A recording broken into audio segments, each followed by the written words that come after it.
ছোট্ট মানুষ চিৎকার করে কেঁদে বললেন, আযহাবতু বিল বুকা, আযহাবতু বিল বুকা ইয়া রাসূলুল্লাহ, ইয়া হাবিবাল্লাহ হুজুর, আজকের পর থেকে কে আমাকে মার মতো আদর করবে, কে আমাকে বাবার মতো আদর করবে?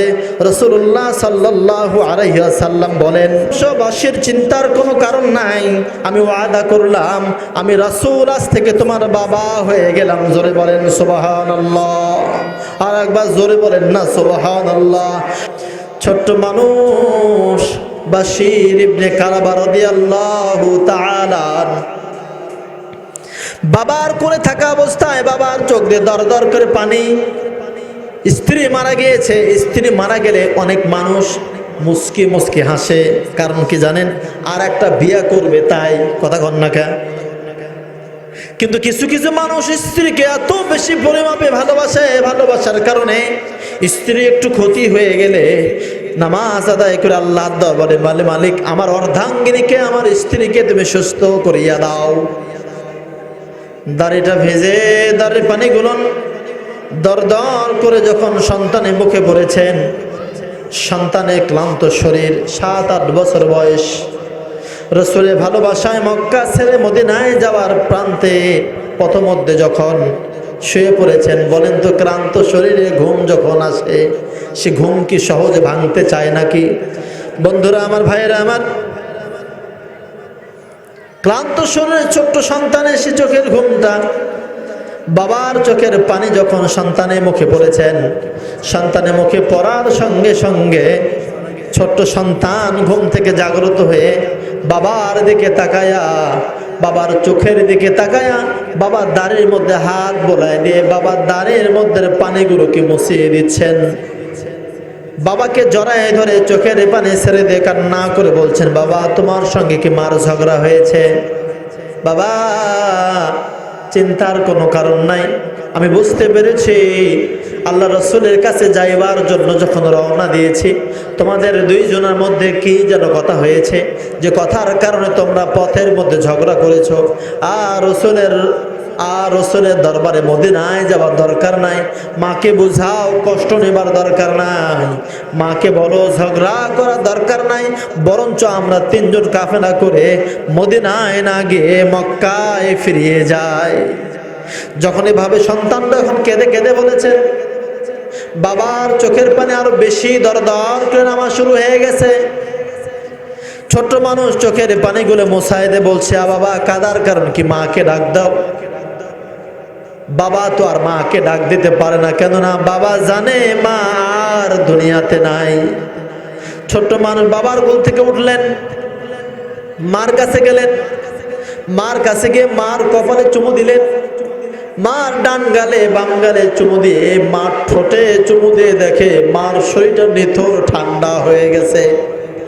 ছোট্ট মানুষ 7 বছর শিশু, বুঝতে পারেন নাই, কোনো কিছু না বুঝে মার কোলে চুমু দেওয়ার পরে, মার গালে কপালে চুমু দেওয়ার পরে মা যখন জবাব দেন নাই, তাৎক্ষণিক সময় চিৎকার করে মার কাছে থেকে উঠে বাবার কোলে গিয়ে বাবাকে জড়ায় ধরে বলছে, বাবা ও বাবা, আমার মনে পড়ে, মনে হয় গতকালকে রাত্রিতেও গভীর রজনী মা মনে হয় অনেক ঘুমিয়ে গিয়েছিল, ঘুমের মধ্যে আমি একটা বার মার কপালে চুমু দিয়েছিলাম, একটা চুমু দেওয়ার কারণে আমার জনম দুঃখিনী মা আমাকে 10টা চুমু দিয়েছিল। জোরে বলেন সুবহানাল্লাহ। ছোট্ট মানুষ, আর কেউ বুঝুক আর না বুঝুক, আপনার সন্তানটাকে যদি পরীক্ষা করতে চান, ছোট্টবেলায় সন্তানটা সামনে থাকা অবস্থায় আপনার স্ত্রীকে মারবেন না, আদরের চিত্তে একটা থাপ্পড় মারার মতো দেখাবেন, দেখবেন সন্তানটা আপনার পক্ষে নেবে না, বরঞ্চ মার পক্ষে নিয়ে আপনাকে তেড়িয়ে যাবে মারার জন্য। কথা কর না কেন? সেই ছোট্টবেলা ছোট্ট মনে ছোট্ট মানুষ বাশির ইবনে কারাবা রাদিয়াল্লাহু তাআলা বাবাকে গালে চুমু দিয়ে বলছেন, বাবা ও বাবা, মাকে তোমার সঙ্গে বেশি ঝগড়া করেছে মনে হয়, চিন্তা করো না, সকাল হলে মা তোমার সঙ্গে ভালো ব্যবহার করবে। ছোট্ট মানুষ বাবাকে বোঝাচ্ছেন। হযরত বাশির ইবনে কারাবা রাদিয়াল্লাহু তাআলা জনম দুঃখিনী মাকে জড়ায় ধরে কান্না করলেন। কান্না করতে করতে শেষ সময় পর্যন্ত ভোর হয়ে আসছে, সকালবেলা রওনা দেবে। মার কাছে একবার গিয়ে সান্ত্বনা দেয়, মা কথা বলছেন না। বাবার কাছে গিয়ে বলছেন, বাবারও জবান নেই, বাবারও জবান বন্ধ হয়ে গেছে। শেষ পর্যন্ত কি করবে, বাবাকে জড়ায় ধরে যখন কান্নাকাটি শুরু করেছেন, বাবা ডাক দিয়ে বলেছেন, বাবারে আজকের পর থেকে কোনো দিন আর তোমার মা তোমার ডাকে সাড়া দেবে না। ছোট্ট মানুষ বুঝতে পারেন নাই, ছোট্ট মানুষ বুঝতে পারেন নাই কি বলেছেন। এই ছোট্ট বাচ্চাটা এত রাসূল প্রেমিক ছিলেন, এত রাসূল প্রেমিক ছিলেন যে রাসূলের প্রেমে, রাসূলের ভালোবাসায় তিনি মাকে বিদায় দিলেন। সংক্ষিপ্ত করলাম ইতিহাসটা। মাকে বিদায় দিলেন প্রথমধ্যে সকালবেলা বাবার শাহাদাত আঙ্গুল ধরে সেখান থেকে রওনা দিলেন মদিনার দিকে। সুবহানাল্লাহ।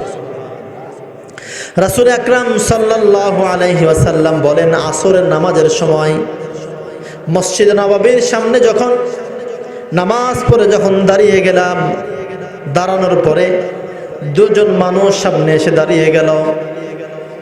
একজন ছোট্ট মানুষ বাশির, আর একজন বয়োজ্যেষ্ঠ মানুষ কারাবা, বাবা এবং সন্তান বাশির ইবনে কারাবা।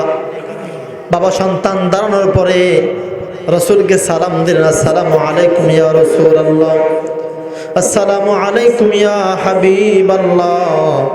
হুজুর, সেই মক্কা থেকে আপনার ভালোবাসায় মদিনায় চলে এসেছি। রাসূলুল্লাহ সাল্লাল্লাহু আলাইহি সাল্লাম স্বাগতম জানালেন। মদিনার কিছু সাহাবাদেরকে ডেকে বলে, এদের আগে খাবারের ব্যবস্থা করো, থাকার ব্যবস্থা করো। এই কথা বলে বিদায় যখন নেবেন, বিদায় নেবার সময় ছোট্ট মানুষ বাশিরের মুখের দিকে তাকায় এলেন। আল্লাহ রাসূল তাকায় দেখেন বাশিরের চোখ দিয়ে দর দর করে পানি পড়তেছে। ছোট্ট মানুষকে আল্লাহ রাসূল জড়ায় ধরলেন, জড়ায় ধরে আদর যখন দিয়েছেন, আদর করে কপালে চুমু দিয়ে যখন বলেছেন, বাবু তোমার কি হয়েছে, যখন কপালে চুমু দিয়েছেন একটা সেকেন্ড দেরি হয় নাই, হাউ মাউ করে কেঁদে উঠে বলেছেন, ইয়া রাসূলুল্লাহ ইয়া হাবিবাল্লাহ, সকালবেলা যখন গতকালকে সকালবেলা ঘুম থেকে যখন উঠেছি, ঘুম থেকে উঠে দেখি রাস্তার মধ্যে আপনার সুঘ্রাণটা পাওয়া যাচ্ছে না। মার কাছে আকুতি মিনতি শুরু করে দিলাম, বাবার কাছে আকুতি মিনতি শুরু করে দিলাম। বাবা মাকে দুইজনকে নিয়ে তিনজনের কাফেলা করে মদিনা দিকে রওনা দিলাম। পথের মধ্যে এসে রাত্রি গভীর হয়ে গেল, আর পা চলছে না, পেটে ক্ষুধা, খাবার যন্ত্রণা। মা শরীরের জ্বর ছিল, আমরা বুঝতে পারি নাই। মা আমাকে ভালোবাসার কারণে আমার কথা শুনে রওনা দিয়েছে। পথের মধ্যে একদম গভীর রজনীতে ঘুমিয়ে গিয়েছি। ঘুমের মধ্যে আমার জনম দুঃখিনী মা আমাকে ছেড়ে সারা জীবনের জন্য চলে গিয়েছে। ইয়া রাসূলুল্লাহ ইয়া হাবিবাল্লাহ, সকালবেলা ফজরের পরে জনম দুঃখিনী মাকে কবর দিয়েছি। জনম দুঃখিনী মাকে কবর দিয়ে বাবার শাহাদাত আঙ্গুল ধরে আপনার দরবারে এসেছি। ইয়া রাসূলুল্লাহ ইয়া হাবিবাল্লাহ, তাতে মনের মধ্যে কোনো দুঃখ নাই, কিন্তু আপনার মুখের দিকে তাকানোর পরে 2 দিনের ক্ষুধা আমার আর পেটে নাই। জোরে কর সুবহানাল্লাহ। তাদেরকে থাকার স্থান করে দিলেন। একদিন, 2 দিন, 7 দিন অতিবাহিত হবার পরে 7 দিনের মাথায় যুদ্ধের দামামা বেজে গেছে, যুদ্ধের ময়দানে যেতে হবে। মসজিদে নববীতে বসে রাসূলুল্লাহ সাল্লাল্লাহু আলাইহি ওয়াসাল্লাম বলেন, কে কে আসো যুদ্ধের ময়দানে যাওয়ার জন্য? এমন কে কে আসো যুদ্ধের জন্য? আল্লাহর রাস্তায় কে কার কি আছে? আল্লাহর রাস্তার জন্য দান করতে হবে।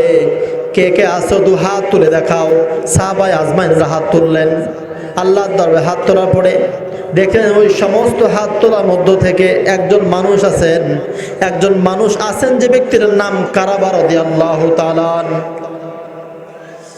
তিনি হাত তুলেছেন। তিনি হাত তোলা দেখে আল্লাহ রাসূল সাল্লাল্লাহু আলাইহি ওয়াসাল্লাম বলেন, এজলেস কারাবা, তুমি হাত নামাও, তুমি হাত নামায় ফেলো, কেননা তোমার সন্তান 7 দিন পূর্বে মাকে হারিয়েছে। যদি তুমি যুদ্ধের ময়দানে যাও, যুদ্ধের ময়দানে গেলে যদি তোমার আল্লাহ যদি কবুল করে, যদি নেয়, যদি তুমি শহীদ হয়ে যাও, তাহলে তোমার সন্তানটাকে কে দেখবে? সুবহানাল্লাহ। কারাবা রাদিয়াল্লাহু তাআলা হাত তুলে বললেন, ইয়া রাসূলুল্লাহ ইয়া হাবিবাল্লাহ, ও আল্লাহর পয়গম্বর, আমার স্ত্রীকে পথের মধ্যে কবর দিয়েছি, আমার সন্তান 100টা থাকলেও 100টাকে কবর দিতাম যদি আপনার অর্ডার পেয়ে যুদ্ধের ময়দানে যেতে পারতাম। কেননা সুম্মা আহইয়া সুম্মা উক্তাল, সুম্মা আহইয়া সুম্মা উক্তাল, আল্লাহর ওলিরা কোনোদিন মরে না, বরঞ্চ আল্লাহ রাব্বুল আলামিন প্রত্যেকটা শহীদান, প্রত্যেকটা আউলিয়া কিরাম, আম্বিয়া কিরাম। বাশির ইবনে কারাবা রাদিয়াল্লাহু তাআলা হাত নামাইলেন না, রাসূল কথা ওভার ঠিক করে বললেন, ইয়া রাসূলুল্লাহ, যুদ্ধের ময়দান আমাকে যেতে হবে। যুদ্ধের ময়দানে গেলেন। যুদ্ধের ময়দানে যাবার পরে যখন যাবার সময় সন্তানকে আদর করে দিলেন, বাবা কয়েকদিনের জন্য তোমাকে ছেড়ে চলে যাচ্ছে ইসলামকে বিজয় করার জন্য, ইসলামকে বিজয় করার জন্য যাচ্ছে, তুমি মন খারাপ করো না। ছোট্ট সন্তান বাবার মুখের দিকে তাকায়া চোখের পানি ছেড়ে দে, মার কথা মনে করেছেন, কান্না করছে, বলছে বাবা পথের মধ্যে রাসূলের জন্য মাকে কুরবানি দিয়েছি, কথা কর না কেন? আপনাকে আল্লাহর জন্য, আল্লাহর রাস্তায় আপনাকেও কুরবানি দিয়ে দিলাম, জোরে কর না সুবহানাল্লাহ। যুদ্ধের ময়দানে চলে যাওয়ার পরে যুদ্ধ শেষ হয়ে গেছে। 7 দিন পর কাফেলা মদিনার দিকে ফিরবে। মদিনার দিকে কাফেলা ফেরার সময় চিঠি এসেছে, আজকে দুপুরবেলা সেই কাফেলা ফিরে আসবে। কাফেলা ফেরার কথা শুনে ছোট্ট মানুষ 7 দিন যাবত, 7টা দিন পার হয়ে গেছে, বাবাকে দেখে নাই। বাবাকে না দেখার কারণে সন্তানরা মনের মধ্যে আকুতি মিনতি করে উঠেছে, আজকে বাবাকে দেখতে পারবে 7 দিন পর। বলেন তো আকর্ষণ আছে না নাই? ছোট্ট সন্তানটা দৌড়াইতে শুরু করেছেন, পাহাড়ে পাদদেশ দিয়ে এদিক দিয়ে সেদিক দিয়ে দৌড়াইতে পাহাড়ের উঁচু স্থানে উঠে পাহাড়ের নিচের দিকে তাকায় আছেন। শত শত মানুষ মদিনার দিকে, মসজিদে নববীর দিকে চলে আসতেছেন। সবাইকে দেখা যায়, কিন্তু নিজের বাবার মতো মানুষটাকে দেখা যায় না। অনেকগুলো মানুষ পার হয়ে চলে গেল, কারো কাঁধে টোকলা, কারো কাঁধে অস্ত্রপাতি। ছোট্ট মানুষ চিৎকার করে কেঁদে বললেন, আযহাবতু বিল বুকা ইয়া রাসূলুল্লাহ, ইয়া হাবিবাল্লাহ, হুজুর আজকের পর থেকে কে আমাকে মার মতো আদর করবে, কে আমাকে বাবার মতো আদর করবে? রাসূলুল্লাহ সাল্লাল্লাহু আলাইহি ওয়াসাল্লাম বলেন, সবাসীর চিন্তার কোনো কারণ নাই, আমি ওয়াদা করলাম আমি রাসূল আজ থেকে তোমার বাবা হয়ে গেলাম। জোরে বলেন সুবহানাল্লাহ, আর একবার জোরে বলেন না সুবহানাল্লাহ।